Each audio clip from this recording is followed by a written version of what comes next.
She had spent 15 years tirelessly mopping their floors, and then one day she calmly walked into the boardroom and fired the CEO right in front of the entire board. They only ever called her Miss Denise. No one recalled her full name. No one referred to her by the name she wished. For them, she would always be Miss Denise, the janitor, the woman who passed through hallway after hallway without anyone ever really seeing her. Year after year, day in and day out, Denise Carter started her shift at 5:45 a.m., back when the whole city was still half asleep, and the big shots of the South's leading logistics conglomerate were snug in their opulent apartments. Her pale gray uniform had faded unevenly over the years, the frayed cuffs and pant hems beyond repair.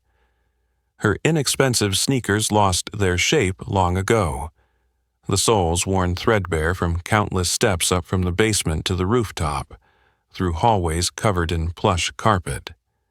Denise never complained. She never asked for more than what her job demanded.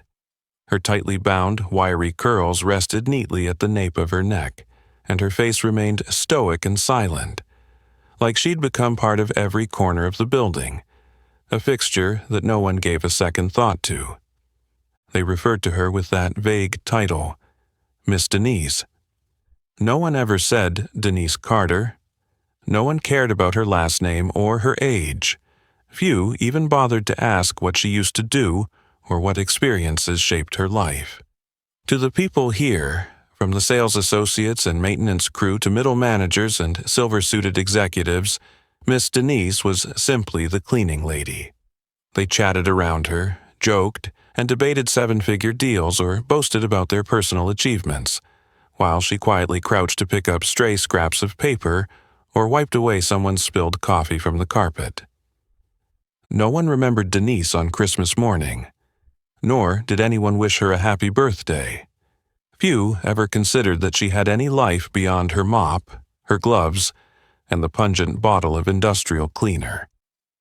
In their eyes, she was a ghost drifting through the tower's floors, glimpsed briefly in a third-floor hallway, then silently stationed in a restroom in the office wing, or stooped and slender, patiently cleaning the glass walls even when the rain pounded the windows.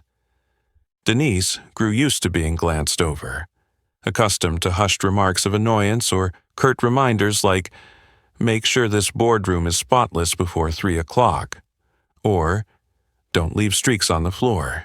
Guests are on their way." She took it all in, absorbing the cacophony of a place that once represented someone's dream. But for her, it was just a job.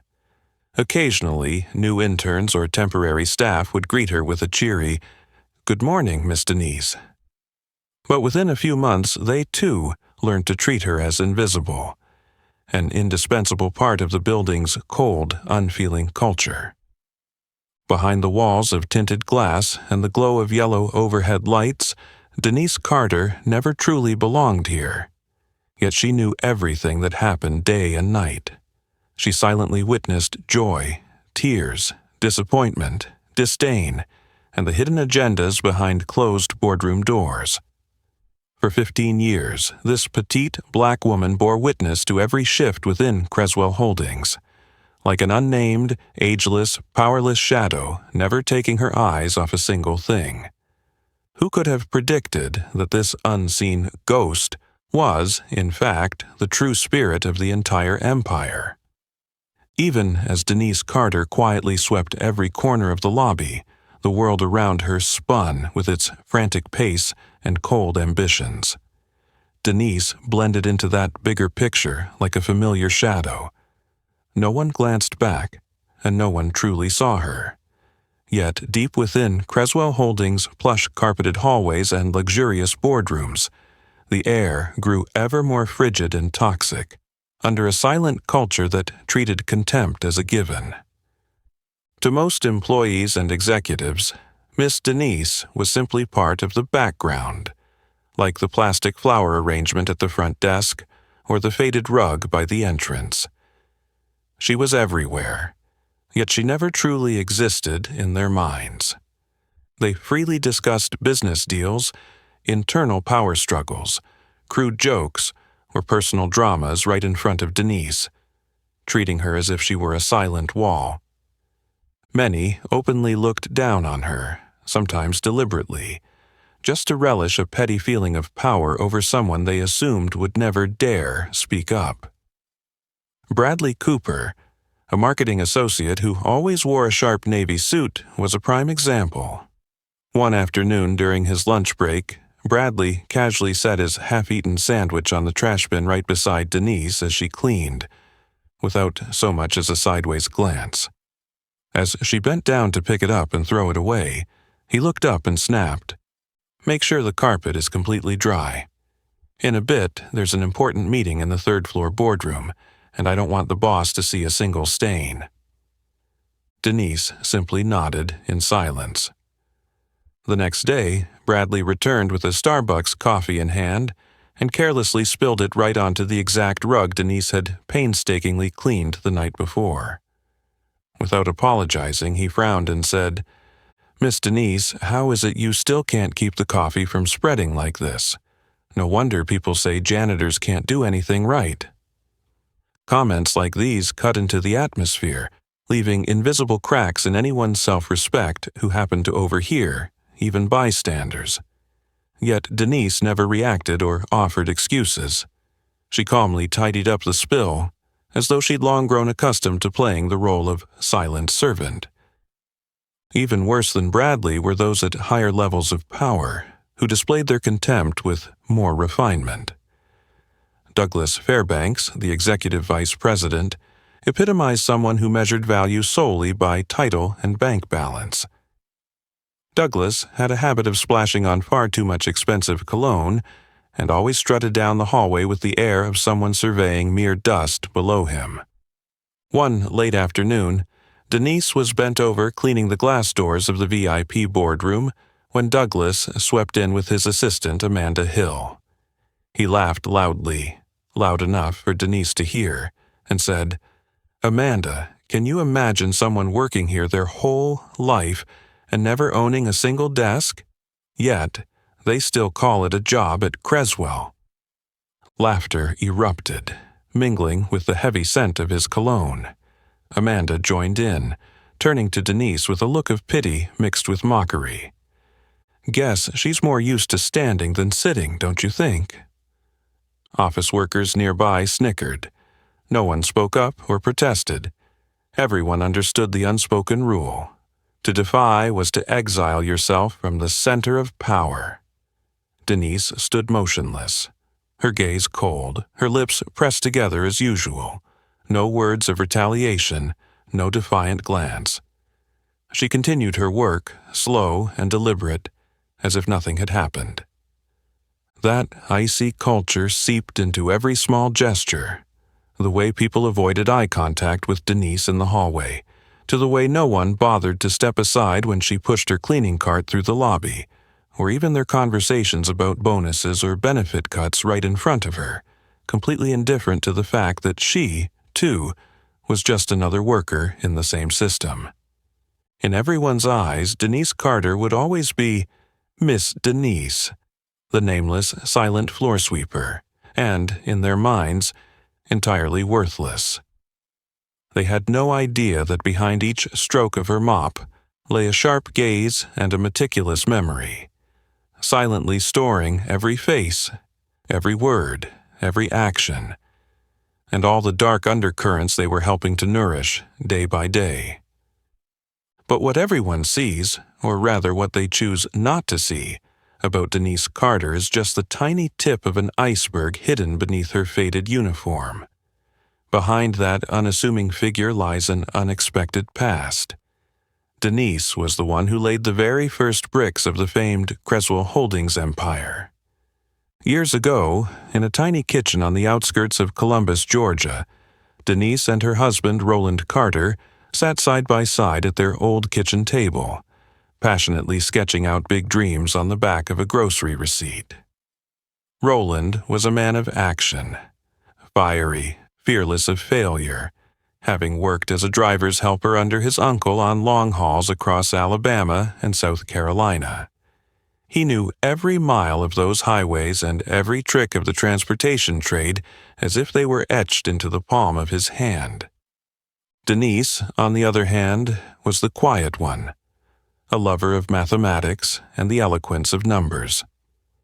After Roland returned from a late shift on the road, she would stay up poring over stacks of receipts, meticulously calculating expenses, mapping out plans, and sniffing out every potential risk hidden in the fine print of their modest contracts.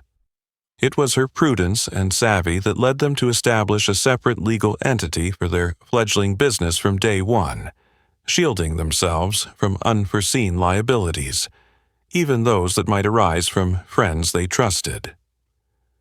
Those were the best of times, when their faith in each other was all they had. One night, under the dim glow of a lone kitchen bulb, Denise placed a small check in front of her husband, the entire inheritance left to her by her father, a sum that for many would have meant the opportunity to buy a comfortable home. But Denise chose to stake it on Roland's dream instead. "Sign your name to the account," she said softly, her fingers gently curling around a cold teacup. "I'll stay behind the scenes and handle the books, the contracts. No one needs to know I'm an investor. I trust you, as long as we're in this together." Roland squeezed her hand, his eyes shining with hope and worry, both. "Are you sure? If something goes wrong—" "I know what I'm doing, Roland," Denise replied with a serene smile. "And I trust you won't let me lose." They began that way, with nothing more than a rented room, 2 outdated phones, and a rickety fax machine. Roland's childhood friend, Curtis Banning, brought in connections and some seed money.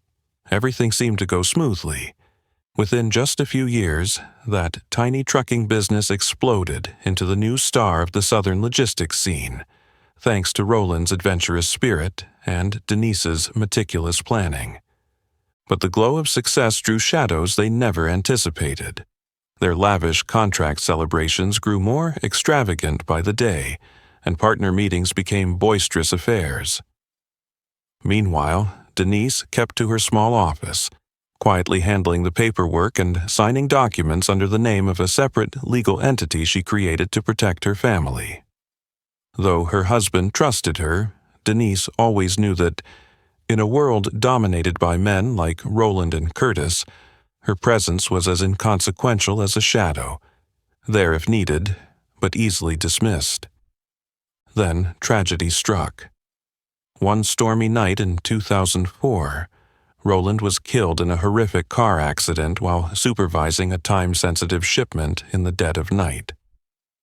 Denise froze at her desk when she heard the news, her world shattering in an instant.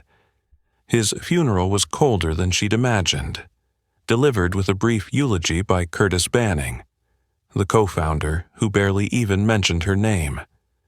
They spoke of their achievements, the million-dollar freight runs, but no one asked, what will happen to Denise? In the days that followed, Denise struggled to manage every logistical detail while enduring a tidal wave of undercurrents within the company. Curtis quietly met with shareholders, redrafting documents to remove Roland's name from every contract, and, more insidiously, cut Denise off entirely from access to the company's internal information. In his mind, Denise had no value now that Roland was gone. He assumed that a small black woman without title or voice would simply vanish like so many other shadows who had slipped away before. But Curtis didn't know. Denise would never let go. She held in her hands every legal document, those original contracts bearing both their signatures, the notarized partnership agreements, and even copies of off-the-record deals that only she knew existed. She kept silent, made no fuss, and didn't hire an attorney to sue, because Denise understood that some battles must be fought at precisely the right moment. Such patience is something only those who have lost everything can truly comprehend. Behind her slumped form in that gray uniform every morning lied a piece of company history stolen from Creswell Holdings. A past that no one there, save Denise, remembered or dared recall. But Denise never forgot. She had not forgotten, and she would never forgive. Memories of Roland still remained vivid in Denise's mind, even though everything felt buried in the past. Not so long ago, their tiny kitchen had been filled with laughter. Now it existed only as a cold, grayish memory, much like the faded uniform she wore. Tragedy struck on a rainy night when Roland received a call about a shipment gone awry on the highway. He never came home. One moment there was hope, the next a collision and an exhausted driver, and everything ended in an instant. Denise was stunned by the news, her hands shaking as she clutched her husband's keepsakes as though they were the only fragments of life left to her. Roland's funeral was swift, somber, and colder than Denise could have imagined. She quietly hung back toward the rear of the chapel, a black hat shielding half her face so that none of Roland's business associates or the new shareholders would recognize her. They whispered among themselves about contracts, the company's future, and revenue figures. Curtis Banning, Roland's longtime friend who had once shared ragged meals and worn-out sleeping spots with him, stepped up to the podium with a calm expression. His eulogy only touched on the company's successes and its historic shipments. He offered no condolences, no acknowledgement of Denise's loss. The atmosphere was icy. Denise stood silent and still, listening to the shuffle of shoes and murmurs about deals, feeling Curtis's empty gaze sweep over her as though they were strangers. It seemed that the moment Roland passed away, Denise was erased from the very boundaries of this place she had helped build. A few weeks later, before Denise's grief could even begin to subside, she realized she had been erased from the world of Creswell Holdings. Curtis, using the ruthless cunning that only a seasoned dealmaker could muster, had quietly removed Roland's name from every ownership document, reclaimed her office keys, changed the safe combination code, and blocked all of Denise's access to the company's financial and administrative channels. He didn't send a single message or make a phone call. He never even appeared in front of Denise. Everything transpired in total silence, as though she had never existed in their lives. The days that followed were defined by anguish and emptiness. Sometimes she would stand by the window of her small apartment for hours, gripping the legal files she had kept safely tucked away. She read through every partnership agreement, every contract, every transfer document. Those things Curtis assumed were forgotten or discarded. In reality, Curtis knew Denise was intelligent. He merely banked on her silence, the distance of his power, and the outdated prejudices ingrained in the business world, that a black woman without a title or status would never dare to fight back. Denise's disappearance played out exactly as Curtis had scripted. In Creswell Holdings' internal records, Roland Carter was reduced to a mere footnote, part of the company's founding history. Denise, no one spoke of her. All that remained were the new faces on the board of directors, the smug laughter echoing through the long hallways, and the late-night meetings focused on restructuring equity and redistributing shares to new investors. Perhaps, to Curtis and people like him, Denise had truly been wiped off Creswell Holdings' map of power. He didn't know, nor did he care, that across town, in a modest apartment, a black woman continued to live in quiet dignity, nursing not only the pain of losing her husband, but also a simmering flame of defiance, a wounded pride, and an unwavering belief that justice would one day return. And no one could have guessed that, out of the deep crack of that betrayal, a silent plan, patient and relentless, had begun to take shape amid ashes that seemed cold and lifeless. Denise vanished from their sight, but in truth she was merely withdrawing, waiting, and preparing for the day she would turn the board's table on its head. Curtis Banning and his new associates believed that Denise Carter had been utterly swallowed by grief and obscurity. But inside that petite woman, a cold will was taking root, nourished by the humiliations and losses she had forced herself to endure. Denise hadn't vanished. Month after month, she lived quietly in her small apartment, painstakingly organizing and stashing away every single paper and legal contract she had prepared and backed up from the company's earliest days. Each night, she reread every line, silently reminding herself that justice belongs not to the hasty, but to those who know how to wait for the right moment. In 2007, a job posting for a night shift cleaning position at Creswell Logistics appeared on a community bulletin board in a suburban county. Denise stared at the words, "Work at corporate headquarters, honest, hard, working candidates preferred, no experience necessary." It was the first time in years her heart pounded, not from sorrow, but from hope. She resolved to return to the place she had once helped build, not as an owner or co-founder, but as an anonymous janitor. She prepared her application meticulously, adopted a new surname, borrowed an old friend's address, and filled out her resume with simple labor jobs from a distant rural area.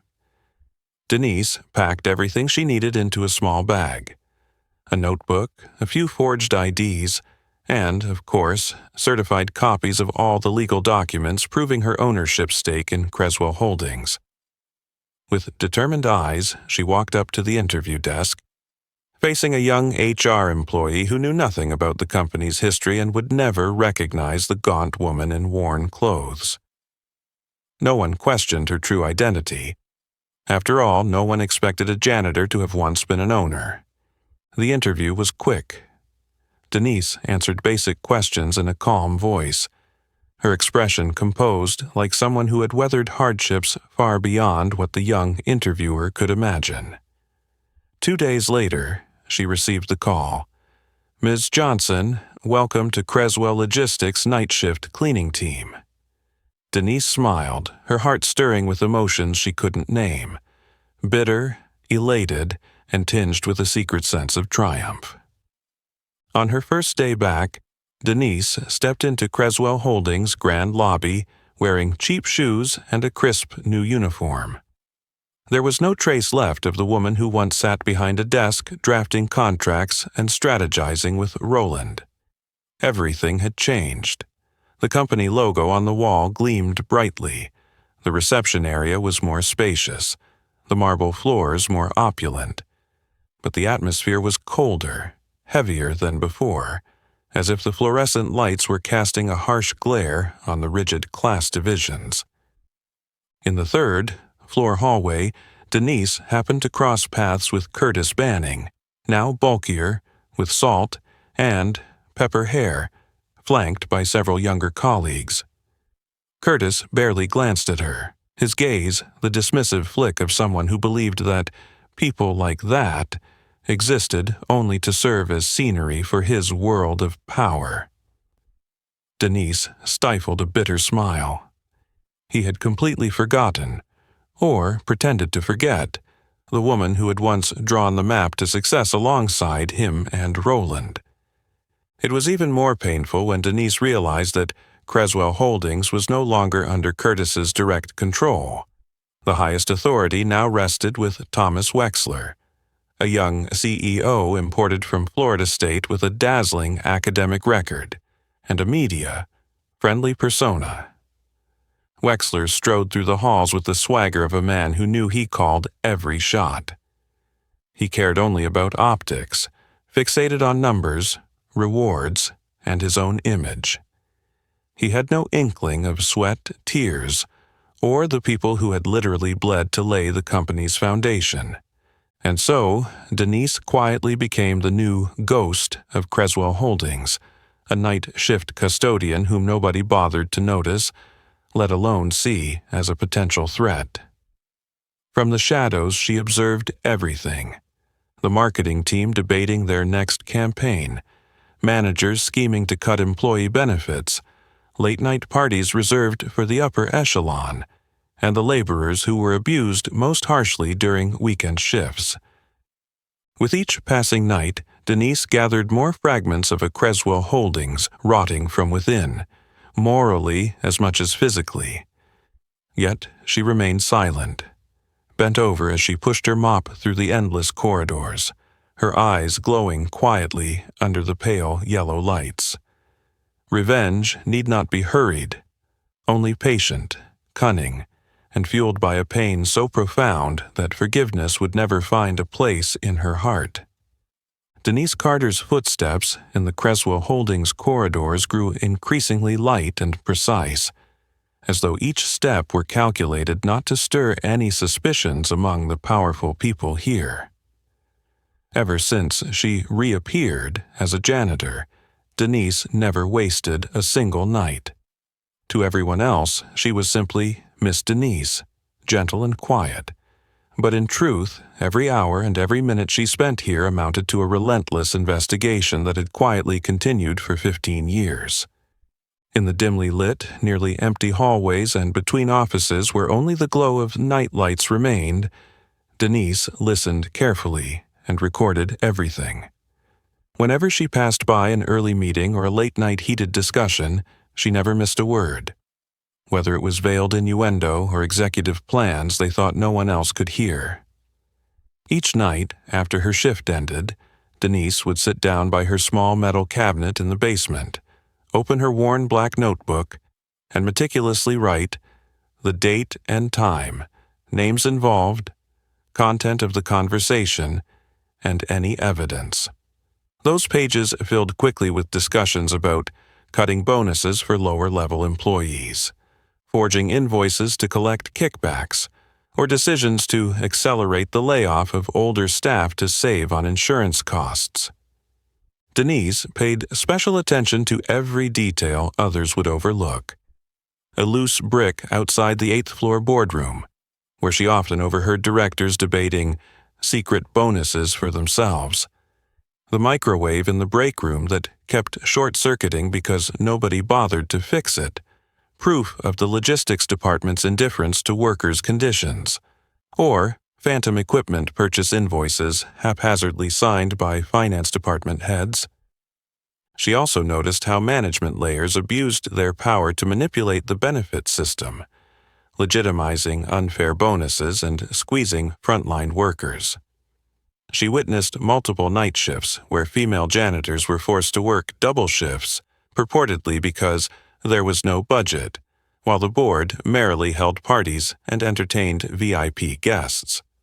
One night, Denise overheard Meredith Chandler, the head of finance, telling her assistant, "Let those below keep working extra. We won't pay overtime. If they complain, just say it's the new policy. I'll cover that expense for you. Don't worry." During moments like these, Denise didn't just record the words. She secretly gathered evidence. A quick snapshot of a payroll sheet, a photograph of an irregular invoice, a hidden audio file capturing conversations among department heads. She stored all of it carefully, absolutely confidential on separate devices, mostly USB drives, and in a dark folder on the internal network she accessed in the wee hours when everyone else had left. She also paid close attention to changes in attitude among those who had risen thanks to Creswell Holdings. Thomas Wexler, the young CEO, increasingly arrogant and flashy, who routinely awarded himself bonuses funded by cuts to employees' salaries and benefits. Curtis Banning, now retired into an advisory role but still secretly manipulating. Backroom deals, awarding contracts to favored firms, and profiting in the shadows. For 15 years, Denise not only collected the truth, but also internalized the true nature of the very machine she had helped build. Its apathy, coldness, insensitivity, and the corruption and rot that had seeped into every beam, every carpet fiber, and every person sitting behind those frosted glass doors.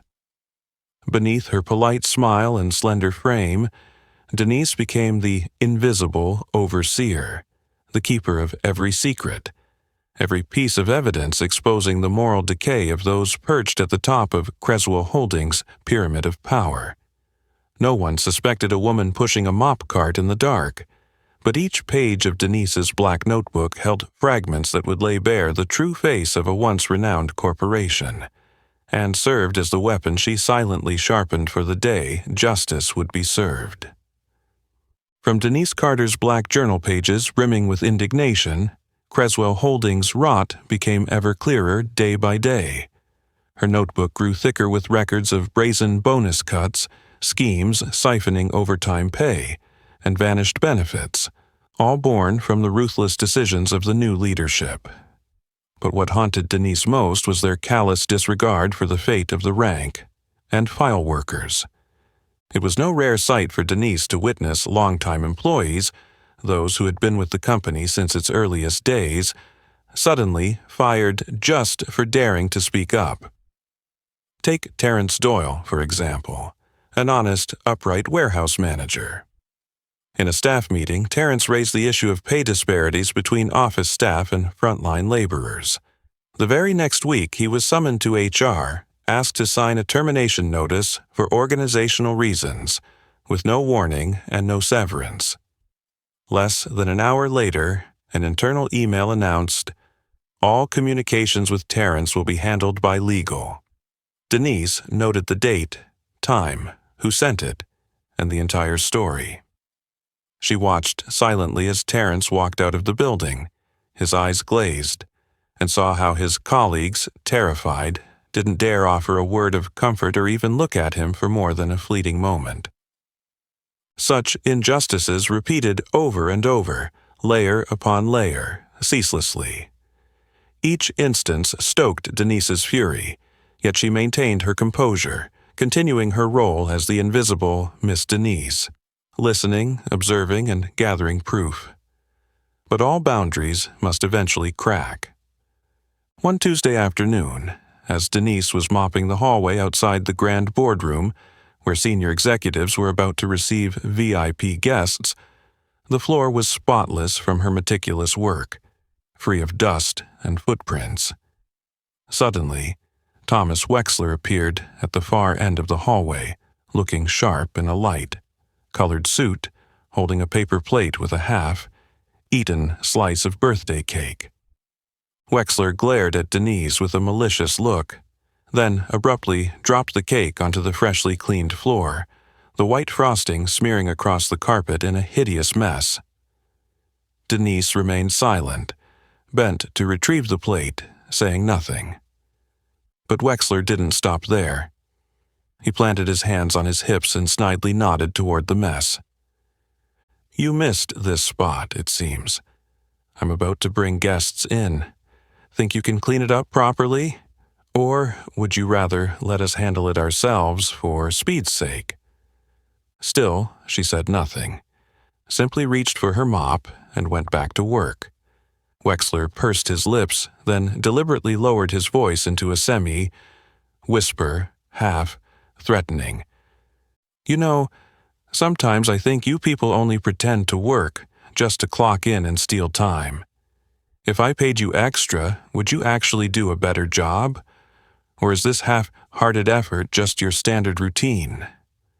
His words, laden with contempt and tinged with racism, froze the air around them. Denise's eyes flickered with icy resolve, but she kept her calm and replied softly, "I will clean it again, Mr. Wexler. This floor will be spotless." Wexler let out a patronizing chuckle and clapped his hands as if he'd just taught a lesson to a subordinate. Passing employees snickered in amusement. Some averted their eyes, unwilling to look at Denise. The sweet smell of cake mixed with fresh paint, and Wexler's arrogance and habitual disdain drifted through every corner, reminding Denise that here a person's worth was measured solely by title and status. After that incident, Wexler grew even more arrogant. He often invoked cost-cutting to slash bonuses, forced warehouse staff to work unpaid overtime, and even made administrative employees put in extra hours with no notice. Anyone who dared object was immediately disciplined, and the rest grew accustomed to turning a blind eye to these injustices. Denise knew it was time to prepare for a real reckoning. She no longer wanted to simply record these events. Each time she saw the sad, resigned faces of her fellow workers or heard sighs behind the break room door, she reminded herself that her prolonged silence, if unbroken, would become a crime in itself. In the quiet of the night shift, long after everyone had gone home, Denise sat by her black notebook, slowly writing the last entry for that day. Her eyes shone with a cold, unwavering resolve. This time, no one would ever look down on Miss Denise again. That night, Denise Carter tossed and turned in her small room, the scratches on her hands throbbing more painfully than usual. Although she thought she'd grown used to injustice, rage and bitterness welled up in her chest. She sat silently, staring at the dense lines in her black journal, recalling Terence Doyle's haunted eyes, Wexler's arrogant glare, and Curtis Banning's cold smile from years past. But when morning came, everything changed forever. As soon as Denise stepped into the locker room, she saw Cynthia Moore, a young janitor, collapsed on the floor next to her locker, tears streaming down her uniform.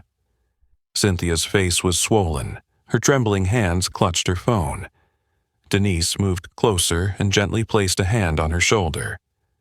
"What's wrong, Cynthia?" she asked softly. Cynthia choked out her story, her sobs cutting through her words. "My son, he was in an accident. He's in the hospital. I just need to take one day off, please. But HR said they can't cover my shift. If I don't find someone to fill in, they'll cut my pay." Denise squeezed her fist, listening silently as Cynthia's tears fell. On the shift roster, Cynthia's name was still marked for her scheduled hours, with a note: "No shift swaps unless approved by management for emergencies." But to Cynthia, her child's life mattered far more than HR's indifference, an indifference that saw only shifts, not the human beings behind each name. The scene cut into Denise like a knife. She realized that her 15 years of endurance had only prolonged this injustice. In Cynthia's tear-filled eyes, Denise saw her own younger self, the girl who once believed that silence and hard work would lead to something better. But here, silence only led to being forgotten. That night, after the corridors had dimmed and the lights were low, Denise didn't go straight home as she usually did. She pulled out her phone and dialed Elliot Miles, her steadfast lawyer, the only person she had trusted with the secret all these years. As soon as he answered, Denise spoke decisively. "Elliot, it's time. I'll send you all the evidence tonight." There was a brief silence on the other end before Elliot replied in his steady voice, "Are you sure, Denise? Once you do this, there's no turning back." Denise took a deep breath, recalling the faces in her black notebook, those unjustly fired, those who cried behind bathroom doors, the exhausted sighs that only she ever heard. "I'm sure. I've cleaned up this mess for too long.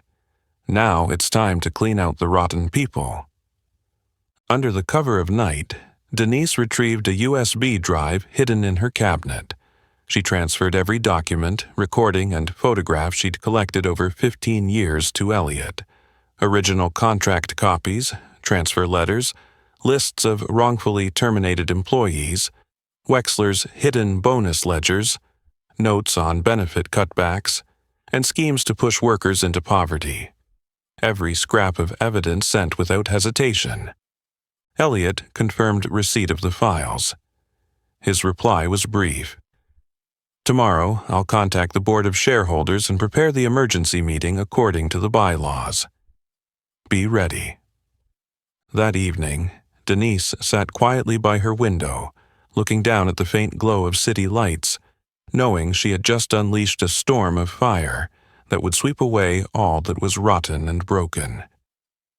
Somewhere down the hallway, Cynthia still sat crying, and exhausted workers passed each other like ghosts. But inside Denise, for the first time in a long while, a fierce belief burned. This time, justice would not look the other way. As the city lights outside Denise Carter's window dimmed and gave way to a new morning, the gears of her silent coup began to turn rapidly. Denise knew full well that waging a battle against an entire system of power, like Creswell Holdings, couldn't rely on sudden emotion. It required a meticulous, cold-blooded plan, much like the way the villains in her life had treated her. From the moment she handed all her evidence over to attorney Elliot Miles, Denise focused every thought on setting her minds at every critical step. First, Elliot and Denise reviewed every legal provision: the shareholders' bylaws, the right to call an emergency meeting, the procedure for demanding a non-confidence vote, and most crucially, the irrefutable proof of Denise's legitimate ownership, established back when Roland Carter was still alive. Every page of documentation was scrutinized. All key timestamps were officially notarized, and they left not a single loophole for the slick in-house lawyers on the board to exploit. Denise and Elliot compiled hundreds of pages of reports. A list of employees wrongfully terminated, including dates, reasons given, and signed. Confirmations. Records of the irrational bonus payouts made to senior management, in stark contrast to the cutbacks to frontline workers' benefits. Invoices, photographs, and audio files documenting internal conversations about doctoring records to conceal stolen overtime pay. A list of all the hidden orders Thomas Wexler had signed to boost his own bonuses, while slashing the employee welfare fund. Elliot assembled a silencing file. All of this material would be sent directly to the board of shareholders in case the executive team attempted to bury or delay the emergency meeting. Denise, as a co-founder holding controlling shares, had the right to convene a no-confidence vote herself without going through the CEO. Elliot carefully walked Denise through every step of the process, down to the smallest detail. Simultaneously with these legal preparations, Denise subtly but pointedly altered her appearance. On Monday morning, instead of her worn janitor's uniform, Denise arrived at the building clad in a crisp navy blazer, a white button-down shirt, and polished new dress shoes. There was no mop bucket in sight, no creaking cart to push down the hallway. Denise walked confidently past the reception desk, her gaze no longer averted but calm and penetrating.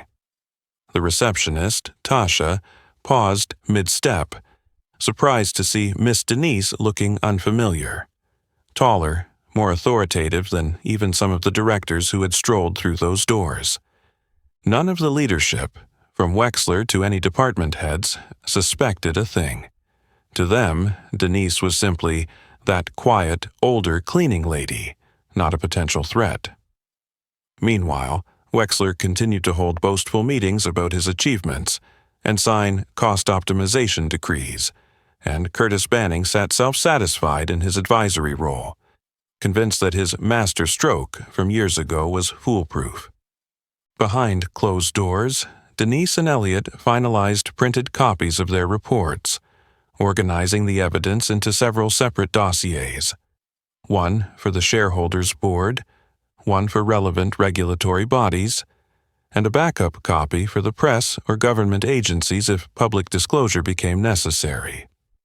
Elliot also reached out discreetly to certain large shareholders who were already dissatisfied with Wexler's actual performance, quietly building support for Denise ahead of the upcoming meeting.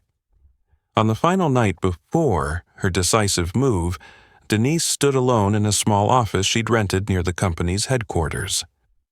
The desk lamp illuminated the thick stacks of documents in front of her. Her once frail hands, thinned by years of cleaning, gripped those files tightly, her eyes reflecting a cold resolve interwoven with deep conviction.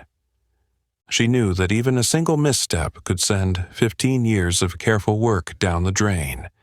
But Denise had been preparing for this moment her entire life. They think I'm just a shadow, but tomorrow they'll be exposed under the very light of justice they so desperately tried to keep hidden, she whispered, her voice echoing in the silent room like an irrevocable vow. The next morning, when Denise stepped into the elevator bound for the 8th floor, where the special shareholders' meeting would be held, no one among those who had once looked down on her realized they were walking straight into her trap. And behind them, the doors to their final reckoning began to close. That morning, the 8th floor of Creswell Holdings was flooded with cold, harsh light. The main boardroom had been meticulously prepared just like any quarterly review, with a long walnut table, luxurious leather chairs, and a glass wall offering a sweeping view of the city.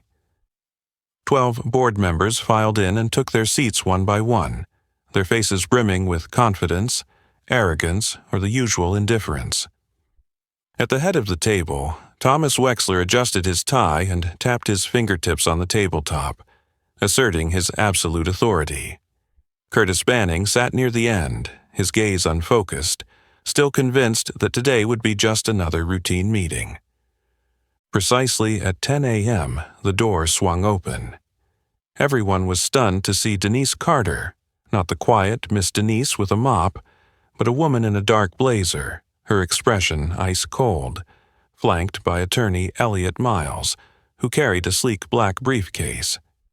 Denise laid a thick dossier on the table, neither rushing nor bowing her head, only an eerily calm determination. Wexler knit his brow in annoyance. "Excuse me, but this is a board meeting. The cleaning crew is scheduled after business hours. You? What are you doing here?" Denise said nothing. Elliot spoke up, his tone sharp in the stunned silence. "Good morning, all. I am Elliot Miles, legal counsel for Ms. Denise Carter, co-founder and current majority shareholder of Creswell Holdings.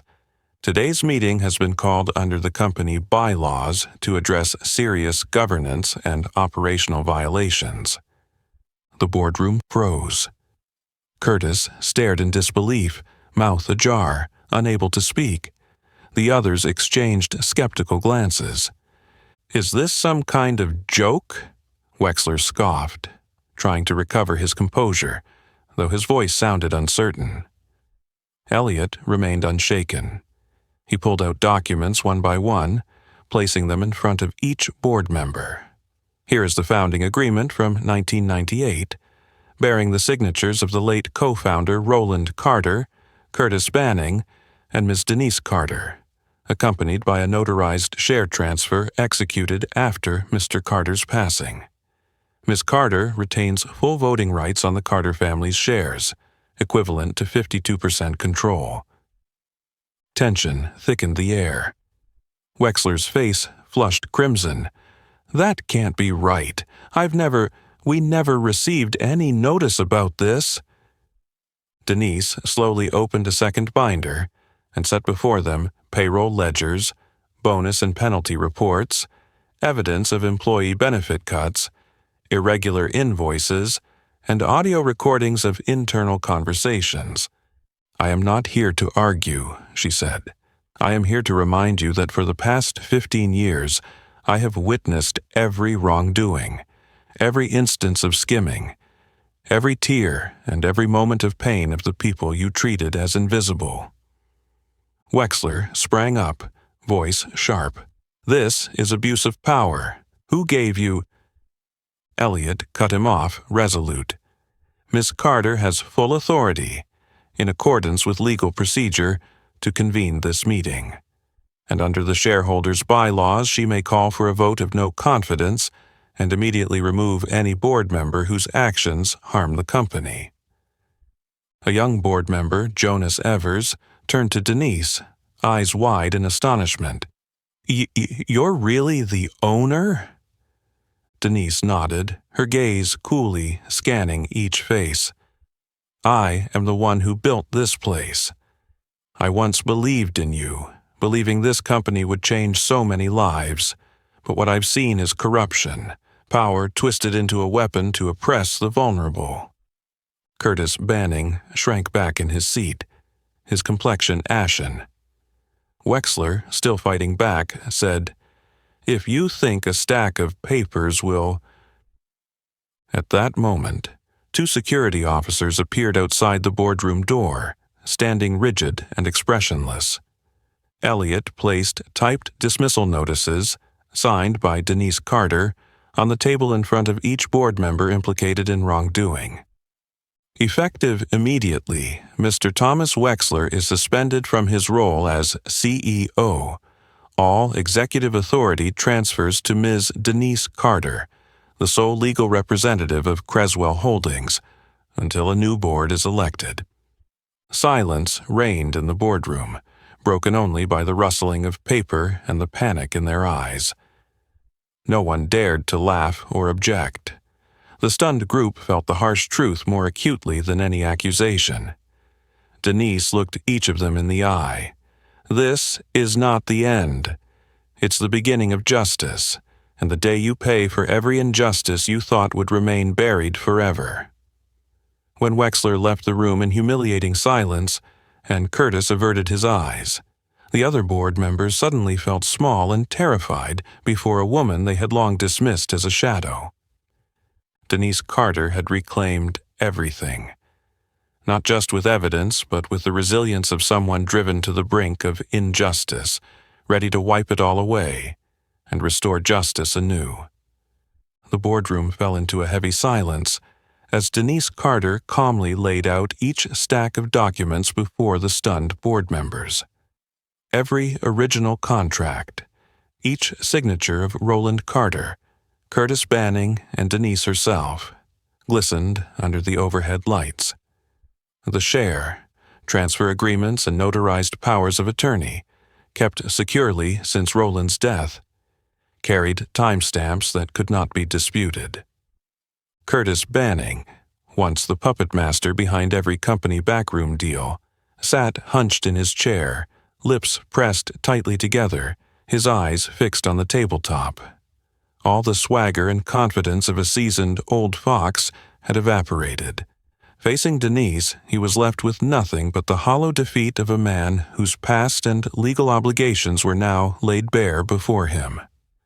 The ghost of his betrayal from 15 years ago had finally been summoned into the bright glare of day. Thomas Wexler, arrogant as ever, could not hide the collapse of his ill-gotten power. He leapt to his feet, voice trembling with anger. "This is fraud. I'll sue you all. You have no right." Elliot Miles, Denise's steadfast legal counsel, cut him off with a cold, steel-edged response. "Miss Carter is the sole person with the legal authority to call for a vote of no confidence. These documents, signatures, notarizations, every procedural step, have been verified by legal counsel and relevant authorities. From this moment on, operational control of the company is being transferred to Ms. Carter. Any complaints you may have can be submitted through proper channels, but I strongly advise you to exit the boardroom now and allow security to escort you." Wexler stood frozen, scanning the room in search of an ally, but every pair of eyes averted his. No one dared speak. Curtis bowed his head, as though he wished to disappear into his seat. One by one, the other board members accepted their dismissal notices or reassignment orders from Elliot, each face displaying mounting anxiety over their own fates. A pair of security officers entered quietly, but with unmistakable authority. "Mr. Wexler, please leave the boardroom immediately and comply with the new directives." Wexler looked toward Denise one last time. Fear flickered in his eyes, not from losing power, but from recognizing that this woman was nothing like any opponent he had ever faced. Her patience, her pain forged into steely resolve, and a stubborn will that refused to yield. These were forces he had never anticipated.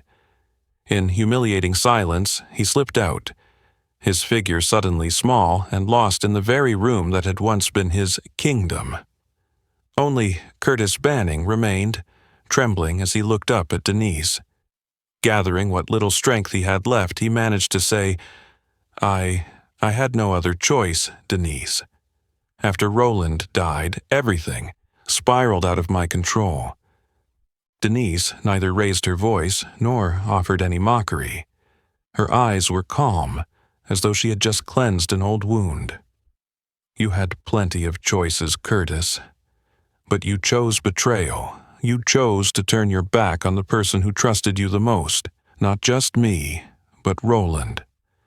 I will not allow that to happen again.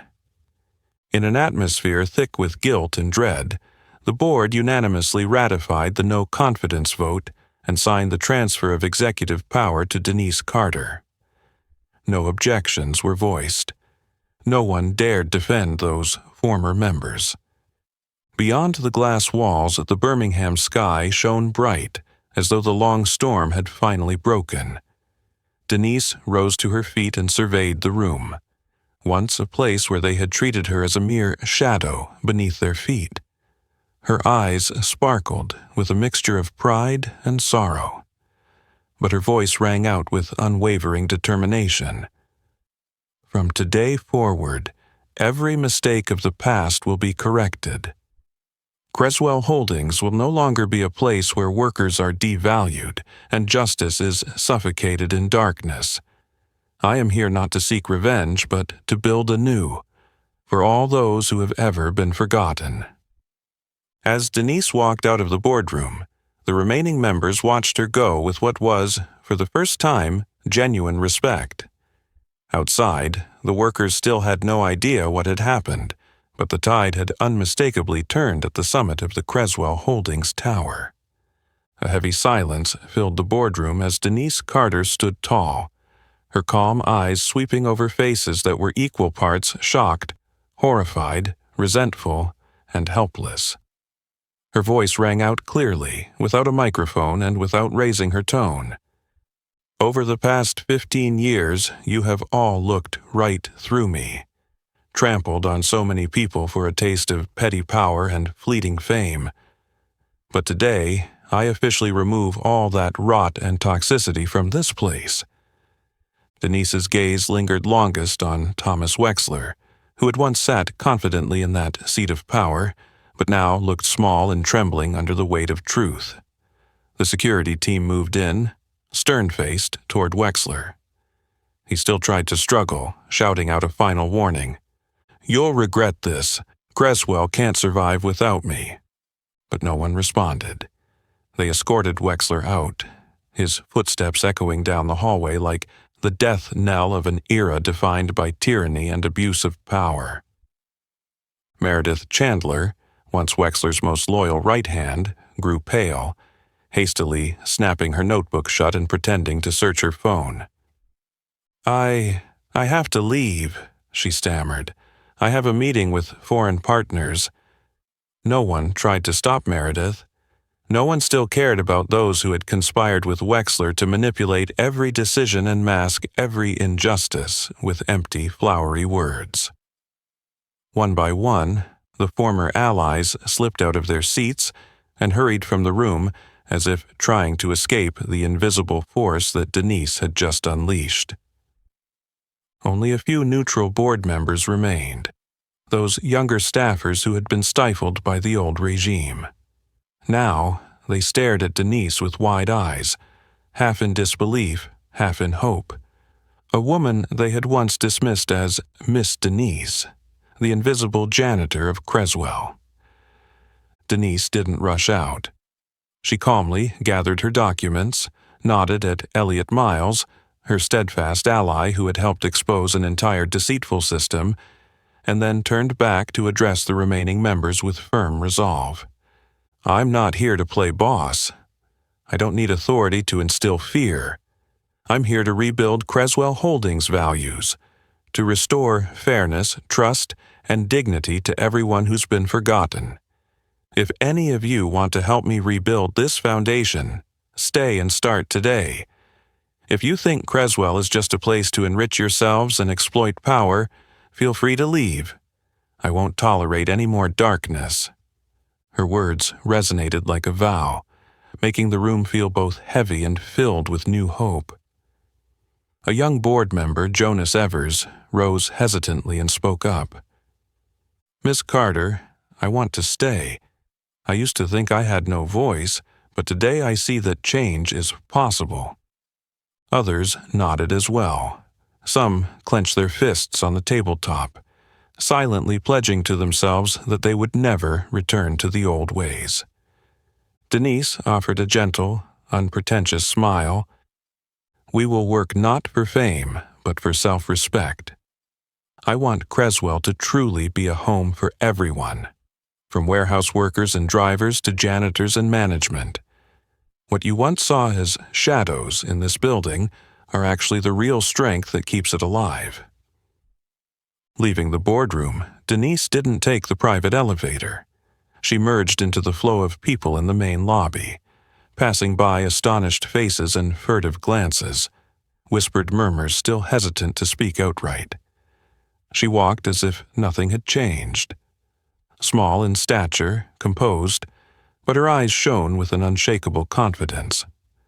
Behind her, each pane of glass on the 8th floor reflected the image of Denise Carter, once invisible and ignored, now the supreme authority, bearing a mission far greater than revenge, restoring justice and dignity to all those who had ever been overlooked. The atmosphere at Creswell Holdings shifted overnight. Denise Carter, once a quiet figure quietly sweeping the halls, now stood openly in the CEO's office, a space that had long been the private stronghold of power, never before welcoming anyone considered invisible. Denise threw open the glass doors herself and pulled back the blinds so the morning sun flooded in, signaling a new chapter for the entire building. But she didn't sit down in the plush leather chair or gaze out at the city view. Instead, her first action was to send a special announcement to every employee, from drivers and janitors to warehouse workers and office staff. The very first company-wide meeting in Creswell's history, with no executives presiding, no speeches, just real people doing real business. That morning, the ground floor auditorium was packed, the air thick with skepticism and curiosity. No one had forgotten the image of Miss Denise picking up trash and cleaning windows. Now, here she was on stage, calm yet resolute. People in the crowd murmured to each other. She was the janitor here, right?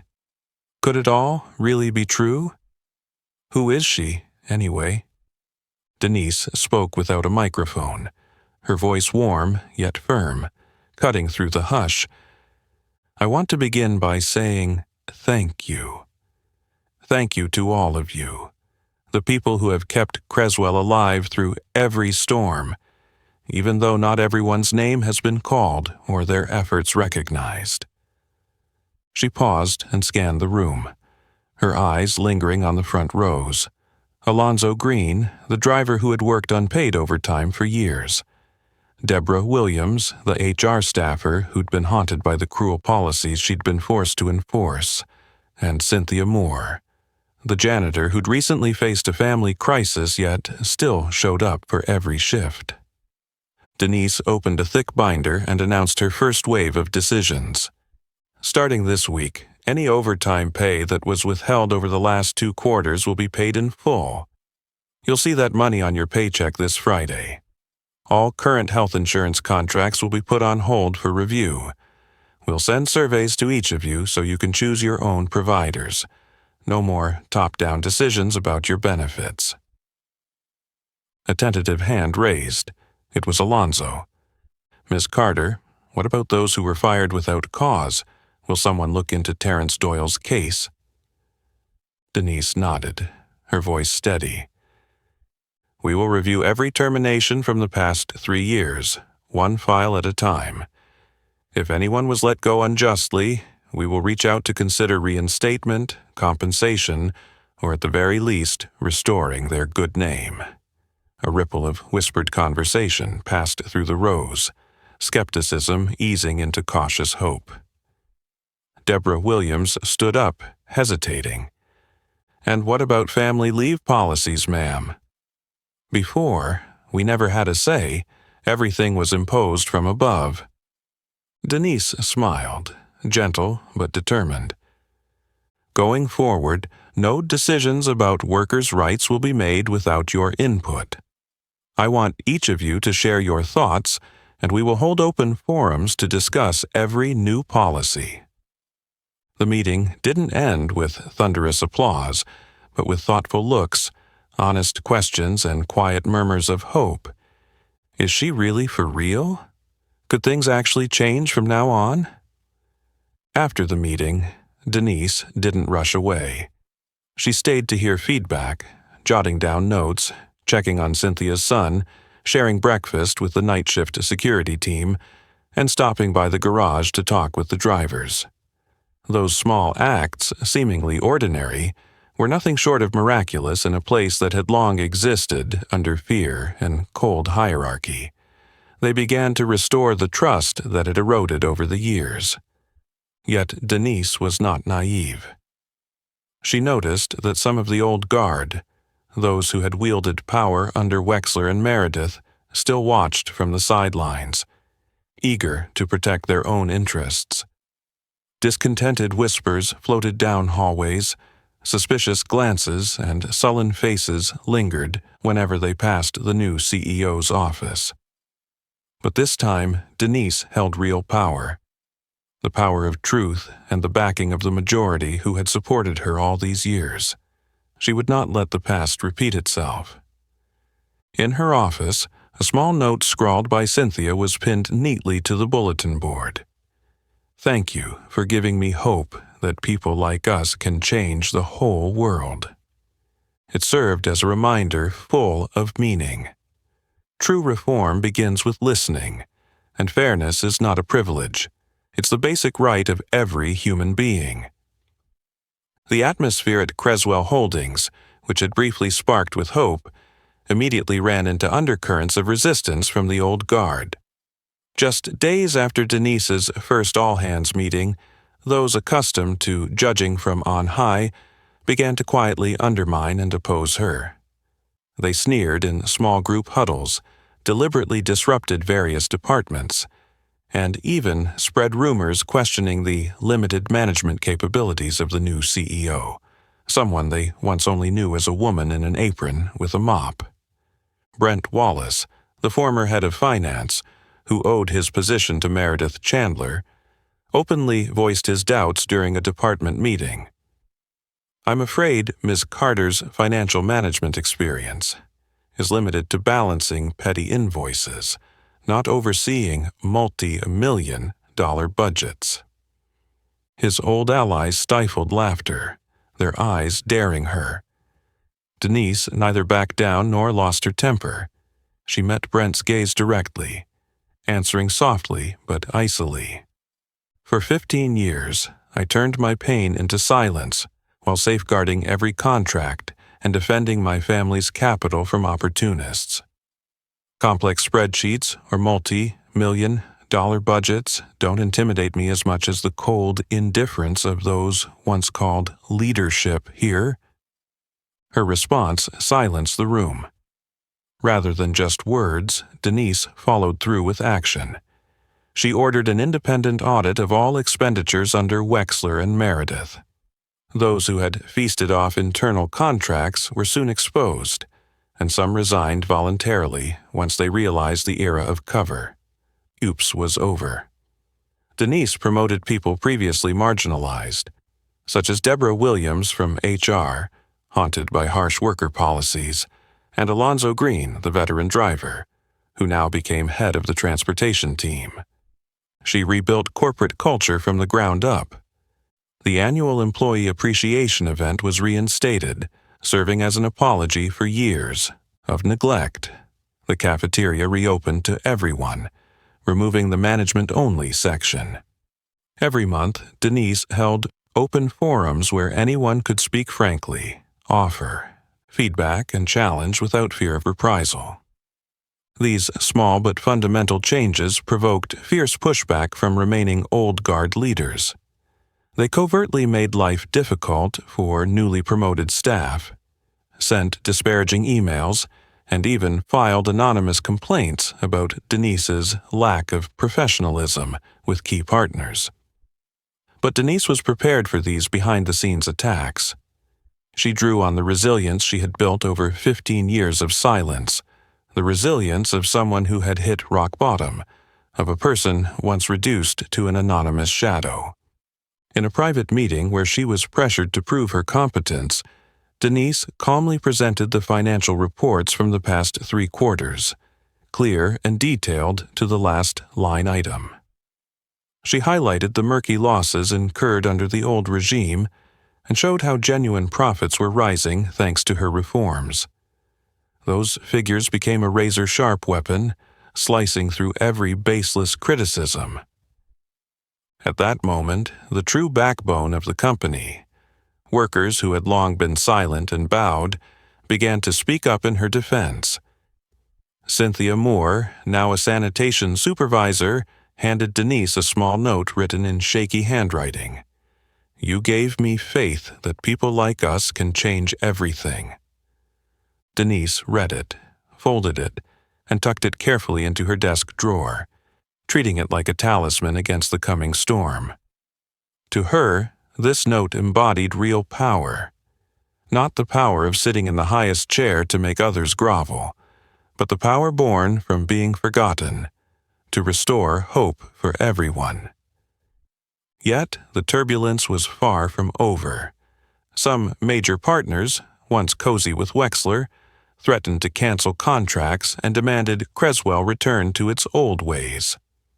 A handful of mid- and level managers stalled the rollout of new policies, hoping Denise would tire and give up. Denise responded with unwavering persistence. She made point of visiting each work area, sharing lunch with the drivers, talking with the cleaning crew, listening to feedback firsthand, and personally resolving grievances. Employees began to realize, for the first time in Creswell's history, they were no longer silent shadows, but people who were heard and respected. The invisible wall separating company classes gradually eroded, replaced by genuine collaboration. Amid this storm, Denise understood more clearly than ever that true power isn't about occupying the highest seat or issuing orders. It's about delivering justice, listening, and driving real change. The path was arduous and fraught with challenges, but each day, Denise grew more certain that her past as an invisible shadow was precisely the foundation upon which a new Creswell could be built, one where every value would be measured by mutual trust and respect. After months of turmoil, Creswell Holdings gradually entered a new era. Gone were the arrogant laughs echoing through locked boardrooms. Gone were the insensitive decisions handed down by those in flashy suits.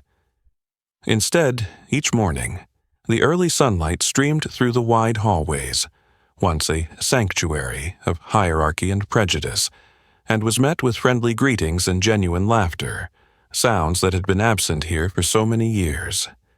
Denise Carter was no longer the building's invisible shadow. In the weeks following her reforms, she still took time to walk down every hallway and visit every department, where the new janitors, or young employees, looked on in astonishment as the CEO happily sat down to share coffee with them and asked about their lives. Every time she passed by, Denise received respectful nods, grateful smiles, and true admiration. Things she had only felt in silence for the past 15 years. Yet the biggest question, one that resounded not just within Creswell but among everyone who witnessed the change, kept coming up, sometimes in informal gatherings, sometimes via email, even whispered in the corners of the hallways. "Why did you wait so long, Denise? Why not act sooner?" Denise always smiled, without a hint of offense or regret, and replied in a gentle but keener voice than ever, "Power only matters when used at the right moment." I wanted to see corruption down to its roots, so that when I did act, no one, whether on the board, in management, or the best lawyer, could deny or reverse the truth. I did not choose silence out of fear. I chose it because I knew the truth had to be laid bare, so that justice would become undeniable. At first, her answer left many people speechless. But when they saw how Denise treated every employee, how she restored fairness for those wrongfully fired, and how struggling families got their insurance and benefits reinstated, they realized some battles require a journey of patient, relentless preparation, anchored by a pain so deep that no one can overturn the outcome. The final image to close this story took place on a late weekend afternoon. The company courtyard hosted a small, informal gathering. No banners, no signs, just simple folding tables and chairs, heartfelt laughter, and the clinking of soda cans. Alonzo Green, once an exploited driver, now the new transportation manager, raised his glass and looked at Denise. To all the silent ones. To those who were once deemed invisible, when in fact you were the foundation of every success. Everyone lifted their glasses in unison, applause echoing under the brilliant sunset. Denise sat there, not dressed in her CEO's suit, but as an ordinary woman with eyes that had seen plenty, raising her glass in response. Never judge a person by their uniform. The janitor you saw yesterday could very well be the one who built this entire house. Listen and respect, because justice and kindness always begin with the simplest acts. The day ended with firm handshakes, humble well wishes, and the story of a black woman who was once considered a shadow, who had rewritten the definition of power and human worth in the heart of a large organization. That resonating message would spread far beyond, reminding every generation at Creswell. Justice is not a gift to be granted, but a right for anyone who dares to believe in themselves, even if they're dressed in the tattered uniform of an underdog. You've just followed the story of Denise Carter, the quiet woman who turned years of being underestimated into the strength to transform an entire empire. From a position once deemed invisible, she proved that true value doesn't lie in a uniform or title, but in steadfastness, kindness, and the courage to stand up and demand fairness.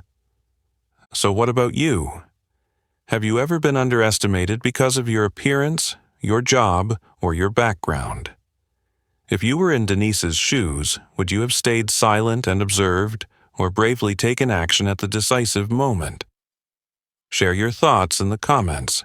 Your story might be the inspiration someone else needs.